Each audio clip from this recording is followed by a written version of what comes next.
favorita, mi hora favorita. La, la, la, mi hora favorita. Hablemos ahora de un tema que les interesa mucho, y a mí también, a todo el mundo, que es la economía, la inflación y la recesión. Todos estos asuntos que nos atañen. Por acá nosotros nos visita hoy el economista Manuel Milanés. Aquí se los presento, lo tienes en cámara, mira que bien te ves. ¿Cómo estás, amigo? Muy bien, gracias. Necesitamos de tu expertise aquí hoy para muchísimos temas, porque vamos para una recesión. Las medidas de la política monetaria de Estados Unidos en este momento es desacelerar la economía, es contraerla. ¿Qué significa eso? Vamos a empezar a todos esos términos, a ponerlos entendibles para todo el mundo. Ok, mira, nosotros estamos en el medio de una inflación que ya alcanzó un 9%, ya es una cifra alarmante. Esa inflación tiene varias causas. Primero, la emisión de dinero. O sea, tuvimos un tiempo cuando la pandemia que el Estado, para rescatar la economía, bueno, lo que hizo fue que emitió dinero y se hizo todo ese rescate. Algunas familias recibieron, los negocios, eso fue. Otra cosa también es déficit en la oferta, porque al cerrar todas las fronteras, a las personas dejar de ir a los negocios, porque cerraron la fábrica, los comercios, pues esas personas no producían, también hay un déficit de oferta. O sea, hay más demanda que oferta. Solamente con esos dos factores ya, exceso de circulante y más necesidad que lo que tú en realidad recibes, ya eso hace que aumenten los precios. Claro, eso es una inflación. Exacto. Cuando se llega a la inflación, ¿cuál es el antídoto a la inflación? Claro, eso son políticas monetarias, tanto el rescate que es emitir dinero, como cerrar la frontera o cerrar los negocios, eso son políticas estatales, o sea, del Estado. Ok, esa es una política que utilizó esta administración. Que y la anterior también. Y la anterior. Desde la pandemia. Exacto, el rescate. Sí, empezó el rescate con anterior.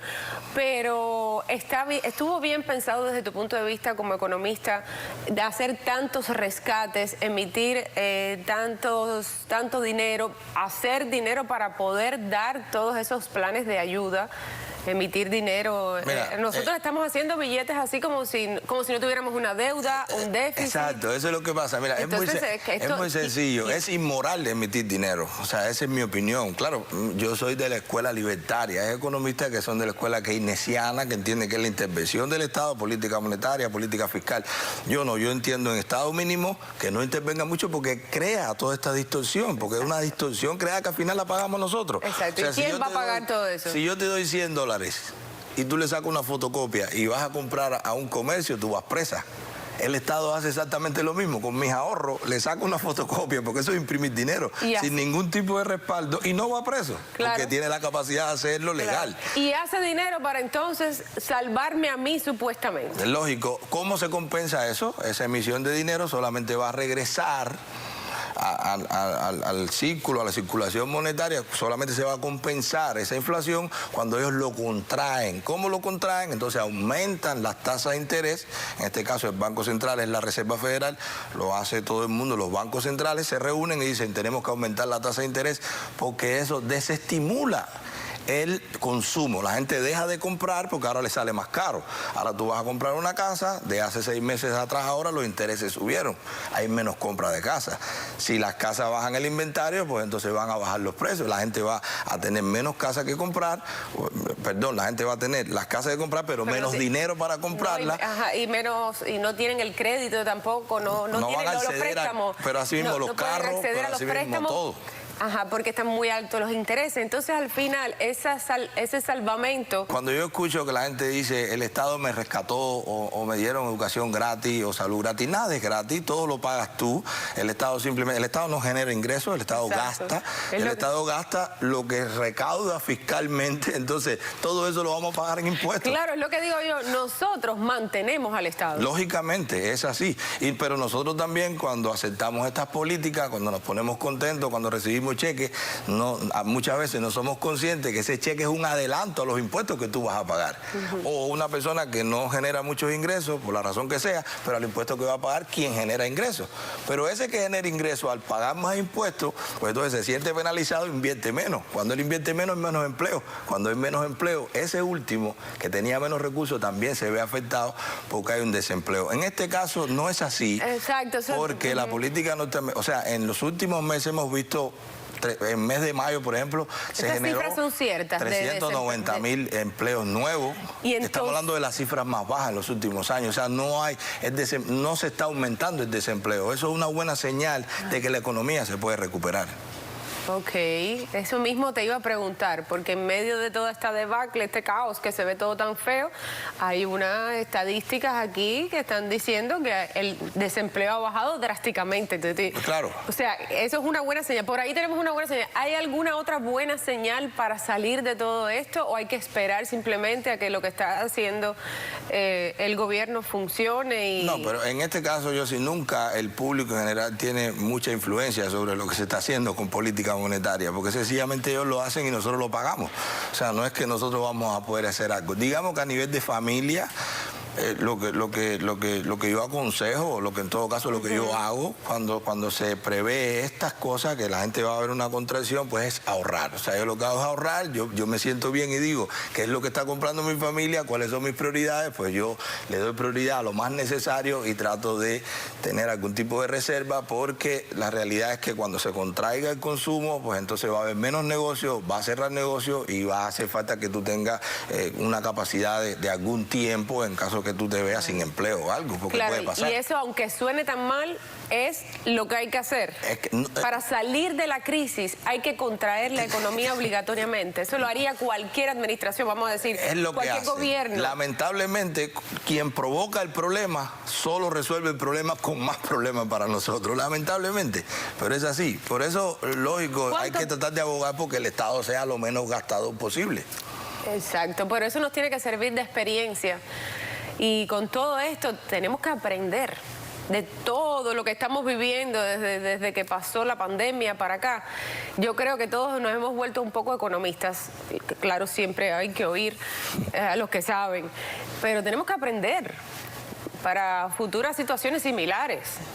Saber que mientras más nos den, más tenemos que dar nosotros. Sí. ¿Cómo está la situación en su casa? ¿Cómo lo ve? ¿Cómo se siente? ¿Cómo se siente con todo lo que está ocurriendo a su alrededor? ¿Se siente inseguro? Que tiene más preguntas de cómo puede ser el futuro inmediato para usted y para su familia. Quiero empezar a tratar este tema un poquitico más. Yo creo que ha sido un buen comienzo y lo has explicado todo muy requete bien, pero usted llámenos 305-396-1454 y díganos precisamente qué es lo que piensa, qué es lo que siente y cómo está la situación en su casa. ¿Cuánto puede durar esto? Todo este movimiento, lo que esperamos a que... Mira, no ya vimos que hace poco tiempo se subieron los intereses en la Reserva Federal y no hubo mucho lapso y se volvió a subir. O sea, ellos están viendo, esto es un fenómeno que ellos van calculando, que van viendo las estadísticas y decir aquí en 3 meses estamos bien o en 3 meses estamos mal. Pero más o menos cuando ha habido crisis como esta, que hubo una, bueno, en el 2008, que fue la gran recesión, la gran depresión. Pero eran otras causas. Todas esas, más o menos ¿cuánto duraba? Eran otras causas. En este caso fue algo que, bueno, vimos, el mundo se paralizó, pero ya se está estabilizando. Después, por supuesto, todas las consecuencias, la crisis de los contenedores de Asia se quedaron en los puertos de Estados Unidos. Había que esperar que regresaran a Asia vacío para que regresaran llenos. O sea, eso fue un déficit en suministro para reactivar las industrias. O sea, claro, cada una de estas recesiones tiene una causa diferente y hay que ver consecuencias diferentes. Entonces, basarse en lo que pasó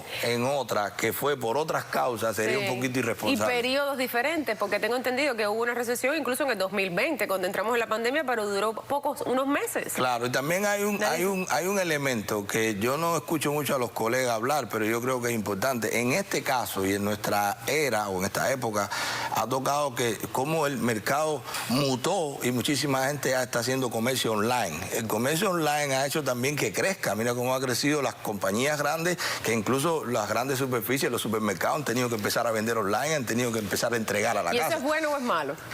No, es una mutación, el mercado cambia, el mercado va cambiando y las grandes empresas se tienen que adaptar, si no perecen. O sea, ya hay muchísimos ejemplos de empresas que no se adaptaron a un cambio en tecnología y quedaron ahí y fracasaron. O sea, yo pienso que eso, porque eso no determina si nosotros estamos aquí o no determina que tú le compres una empresa local o no, o sea, se abre el mundo de la globalización, y eso es un elemento interesante en este caso en la recuperación de la economía, cómo la gente se adaptó en la pandemia y empezó a dejar de hacer negocios tradicionales de persona a persona para suplir esta necesidad de que estábamos todos trancados, pero de pronto ya la gente todo lo hace online, todo se compra, tiene confianza, pasa la tarjeta. Sí, pero bueno, las personas mayores, por ejemplo, sí se lo están sintiendo mucho, porque eso sí no tienen acceso ni esa facilidad, ni esa habilidad. A las personas mayores, por ejemplo, ¿qué les podemos decir? Que están pasando para hacer una canasta básica con alimentos que sean sanos, que de eso vamos a hablar después,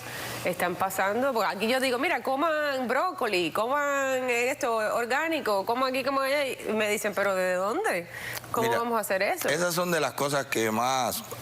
Cuando nosotros discutimos economía política, por ejemplo, vemos cómo muchas veces se levantan las banderas de la justicia social, de que vamos a ayudar a los más desprotegidos, a los ancianos, a los niños, y por lo general son los que menos herramientas tienen para salir de situaciones como esta. Entonces se vuelve una doble moral de que vamos a rescatar porque hay ancianos que no tienen trabajo, pero resulta que esos ancianos después son los más perjudicados en el momento de contraer, porque no hay otra forma de contraer a nivel de política monetaria que no sea, o sea, no hay otra forma de contrarrestar esta inflación que no sea contrayendo la economía. O sea que al final, por lo menos por un tiempo, hay que tener paciencia, tenemos que hacer lo que el gobierno quiere que hagamos. No hay otra. Que es ahorrar nuestro dinero, aguantarnos, viajar menos, gastar menos.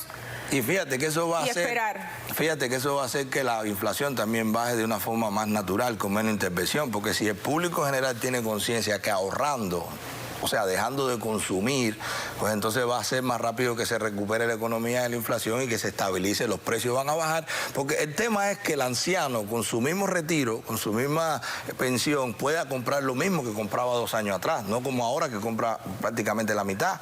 Entonces, a medida que los precios empiecen a bajar, la inflación hace eso. Cuando la inflación empieza a contrarrestarse, empieza a bajar los precios y él empieza a tener más poder adquisitivo, entonces ya su dinero vale más. Yo te he entendido perfectamente. Espero que ustedes también. Díganme, por favor, si entendieron todo lo que hemos hablado aquí y hasta este momento. 305-396-1454, ¿qué piensan sobre este tema de la inflación y cómo les está afectando esto? Y cuando regresemos vamos a hablar con la chef Marilyn. Ella nos va a ayudar hoy precisamente a preparar una canasta básica lo más saludable y económicamente posible para el momento en el que estamos viviendo, cuando usted vaya de compras al mercado. Ya regresamos con eso. Muchísimas gracias al economista Manuel Milanés. Espero tenerlo por aquí pronto. Yo creo que lo vamos a necesitar. Bueno, gracias a ti por invitarme. Muchísimas gracias. Y recuerden también que ya están en las últimas horas para participar de nuestra rifa de la mini bicicleta estática de BX Power. Aproveche, llame ya. 305-396-1454. Estamos en las horas finales para dar al gran ganador de esta rifa que hemos estado haciendo este concurso durante todo el mes de julio, la superpoderosa mini bicicleta estática de BX Power para que haga su ejercicio y esté en forma, sus piernas, su circulación, más que todo. 10 minuticos en la mañana y 10 en la tarde. Regreso enseguida. No se me vaya. Mi hora favorita.